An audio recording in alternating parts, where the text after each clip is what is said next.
আমার মন হইয়াছে উতালা, যাব সোনার মদিনা, উইরা উইরা যাব আমি সোনার মদিনা। আমার মন হইয়াছে উতালা, যাব সোনার মদিনা, উইরা উইরা যাব আমি সোনার মদিনা, উইরা উইরা যাব আমি সোনার মদিনা, উইরা উইরা যাব আমি সোনার মদিনা। আমার মন হইয়াছে উতালা, যাব সোনার মদিনা, উইরা উইরা যাব আমি সোনার মদিনা। চিল্লা বলেন মারহাবা।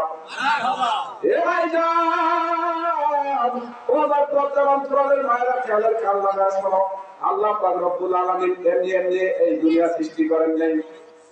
ওমা খলাকতুল জিন্না ওয়াল ইনসা ইল্লা লিয়াবুদুন। আল্লাহ পাক কোরআনের ভাষায় বলেন, আমি জিন এবং মানুষকে সৃষ্টি করেছি আমার ইবাদতের জন্য, আমার দাসত্ব করার জন্য, আমার গোলামি করার জন্য।